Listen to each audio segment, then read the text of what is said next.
우리 오늘 말씀은 주일날 우리가 말씀을 보시는데 디모데전서 2장 1절에서 7절까지 말씀을 보시겠습니다. 그러므로 내가 첫째로 권하노니 모든 사람을 위하여 간구와 기도와 도구와 감사를 하되 임금들과 높은 지위에 있는 모든 사람을 위하여 하라. 이는 우리가 모든 경건과 단정함으로 고요하고 평안한 생활을 하려 함이라. 이것이 우리 구주 하나님 앞에 선하고 받으실 만한 것이니 하나님 모든 사람이 구원을 받으며 진리를 아는 데 이르기를 원하시느니라. 하나님은 한 분이시요 또 하나님과 사람 사이의 중보자도 한 분이시니 곧 사람이신 그리스도 예수라. 그가 모든 사람을 위하여 자기를 대속물로 주셨으니 기약이 이르러 주신 정근이라. 이를 위하여 내가 전파하는 자와 사도로 세움을 입은 것은 참말이요 거짓말이 아니니 믿음과 진리 안에서 내가 이방인의 스승이 되었노라. 아멘. 바울은 기도에 대해서 가르치고 있습니다. 우리 디모데 전후서는 이 목회 서신으로서 바울이 디모데에게 보낸 이 목회자로서의 어떤 이 분명한 이 방침을 가르치고 있습니다. 그래서 이 집사 감독의 자격도 나오고요. 특별히 기도에서 이렇게 말합니다. 바울은 디모데에게 첫째로 권하노니, 첫째로 권한다는 것은 중요하다는 뜻이죠, 그렇죠? 모든 사람을 위하여 간구와 기도와 도구와 감사를 하라고 되어 있습니다. 그러니까 이 내 문제만 기도하는 것이 아니라 모든 사람을 위하여 하는데 그 지경을 바로 2절에 임금들과 높은 지위에 있는 모든 사람, 이 국가죠, 국가, 그죠? 이 국가를 위하여 하라.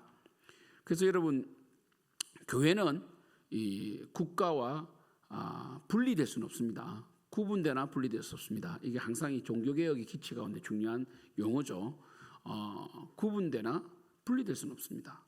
그러니까 이 베드로도 그 네로 황제의 그 핍박 속에서 베드로도 그러나 바로 이 국가를 위해서 위정자들을 위해서 기도하라라고 권면하고 있는 것을 볼 수 있습니다. 그 우리는 이 국가관을 가져야 됩니다. 기독교 국가관은 뭐냐면 우리가 이 대한민국이라는 국가 속에 또 기독교가 있습니다. 그러나 기독교가 그렇다고 해가지고 국가에 의해서 지배를 받는 건 아닙니다. 우리는 성경의 지배를 받고 우리의 시민권은 하늘에 있지만 우리가 오늘 말씀처럼 경건과 모든 경건과 단정함으로 고요하고 평안한 생활을 하기 위하여 바로 위정자들을 위해서 기도를 해야 합니다.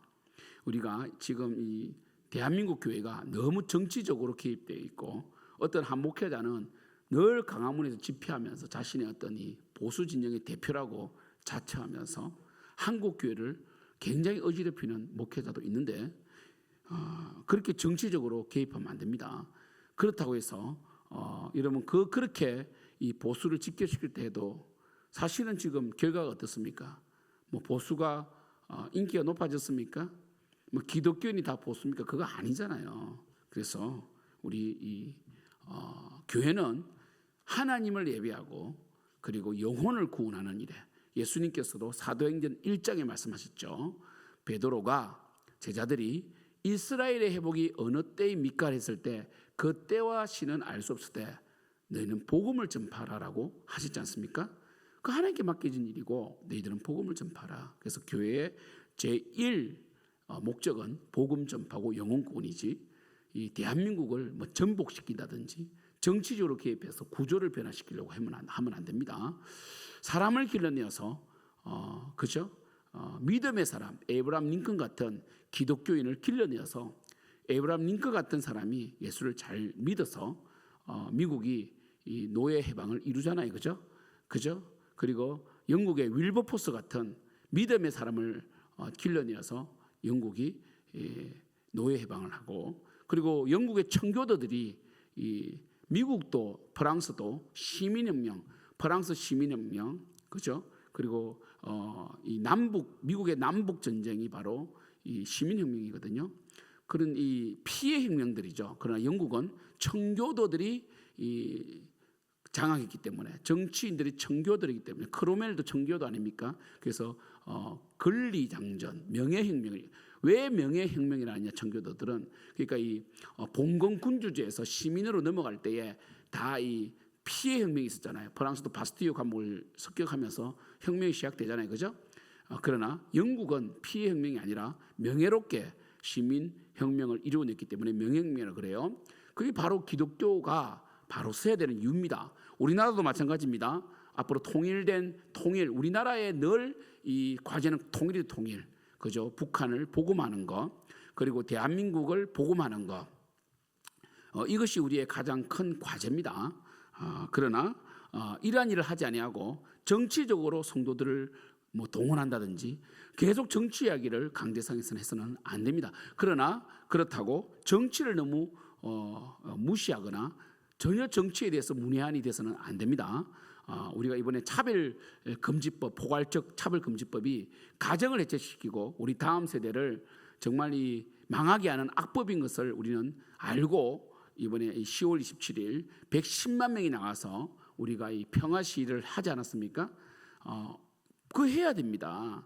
왜냐하면 그것은 바로 이 국가를 전복하는 것이 아니라 국가가 성경의 가치와 다른 길로 갈 때 바로 우리 기독교는 반대의 소리를 내야 됩니다. 그래서 이 존 칼빈도 그 이야기를 했습니다. 국가를 위해서 기도하고 국가의 질서에 순종하되 만약 국가가 하나님 앞에 반기독교적인 이 방침을 낼 때는 반드시 이 소리를 내야 되고 그리고 항쟁을 해야 된다라고 말을 했습니다. 그래서 우리는 국가에 대해서 부정하지 않습니다. 이단들 중에 우리나라 이단 중에 이 국가를 부정하는 선거도 하지 아니하고 군대도 가지 아니하고 그리고 또 이 공무원도 하지 않는 그런 이 이단이 있어요. 반국가적이죠. 그래서 전 세계도 굉장히 싫어하는 이단인데 여러분 그러면 이 나라는 누가 지킵니까? 여러분 만약에 중국이 쳐들어오고 일본이 쳐들어와 가지고 우리나라가 식민지가 또 돼버리면 예배 못 드립니다. 우리 일제강점기를 보십시오. 나라 잃은 국민의 서름이 무엇입니까? 마음대로 못했어. 예배도 못 드렸고 하나님 말고 이 천황 살아있는 천황에게 절을 하게 하는 신사참배가 강요되지 않았습니까? 그래서 우리는 뭡니까? 독립운동에 적극적으로 가담해서 우리 33인 중에 절반이 기독교인 아닙니까? 기독교인. 그렇죠? 그죠? 그리고 또 뭡니까? 교회를 중심으로 3.1 운동이 일어나지 않습니까? 그러면 이 교회가 국가와 관련이 없다면 우리만 천국 가면 된다면 그런 일을 왜 했겠습니까? 독일은 히틀러를 메시아로 받아들이면서 자신들만 부강하면 된다 해가지고 오히려 유태인을 박해하는 것을 지지했습니다. 그게 독일이 지금도 회개하고 해마다 회개하고 있잖아요. 독일 교회가 히틀러를 지지하는 어처구니 없는 사태가 벌어진 것입니다. 성경은 절대로 그렇게 말하지 않습니다. 성경은 하나님의 법에 위배되는 국가에 대해서는 철저하게 목소리를 내지만 그러나 국가의 질서에 대해서는 또 순종하라고 합니다. 그러니까 모든 질서에 대해 순종하는 것이 아니라 바로 국가가 단정하고 고유하고 평안한 생활을 하게 하기 위하여 필요하고 질서 유지에 필요한 국가도 하나님께 주신 제도다. 하나님께 친히 세운 제도는 바로 가정과 교회지만 이 국가라는 이 조직제도 그 헌법도 바로 성경에 근거합니다. 성경에 우리나라 헌법 진짜 이 미국에서 가져왔잖아요. 그죠? 그 미국에 있는 그 미국이 청교도가 세운 나라 아닙니까? 그래서 미국에 있는 법이 굉장히 이 인권을 존중하는 법 아닙니까? 우리나라도 그런 법이에요. 그래서 바로 성경을 기초로 해서 이 법률이 제정되거든요. 그러한 점에서 성경은 반드시 이 하나님 나라도 세워 나가지만 이 국가가 존재해야 되고 이 국가의 질서를 중요하게 여기시면서 그래서 우리가 평안한 생활을 위하여 국가가 바른 국가가 되도록 기도해야 되고 그리고 이것이 선한 일이다. 3절 이것이 우리 구주 하나님 앞에 선하고 받으실 만한 것이다 라고 합니다. 그래서 국가가 안정이 돼야지.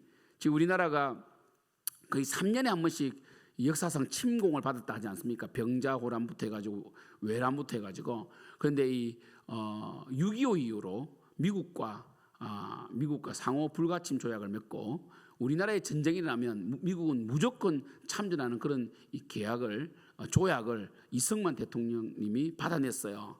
그 이후로 주한미국이 우리나라에 들어오게 되죠. 그 이후로 우리나라는 전쟁이 한 번도 없었어요. 그게 보십시오. 지금 우리가 이 전쟁 1950년 6.25 전쟁이 있었잖아요, 그죠? 그런데 보십시오. 지금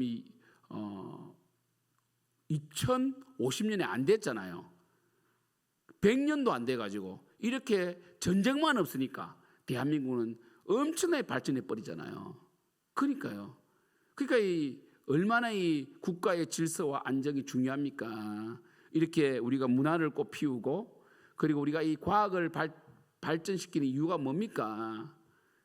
K 방위 산업 지금 뜨고 있잖아요. 그죠? 우리가 북한과 대치하고 있으니까 우리는 탱크도 계속 만들어내고 있고 미국은 탱크를 안 만들어낸 지 오래됐잖아요. 우리가 이렇게 발전했던 데는 바로 이 국가가 바로 서 있어서 그렇다 이렇게 볼 수 있죠. 그래서 하나님께서는 우리 교회가 모든 사람을 구원하는데 쓰임 받기를 원하시고 이를 위하여 국가가 안정되기를 기도해야 된다. 요즘 국가를 위해서 기도를 많이 해야 될 것 같아요. 이 국회의원들이 너무 질이 낮아졌고 그리고 정말 이 위정자들이 정말 뭘 하는지 모르겠어요.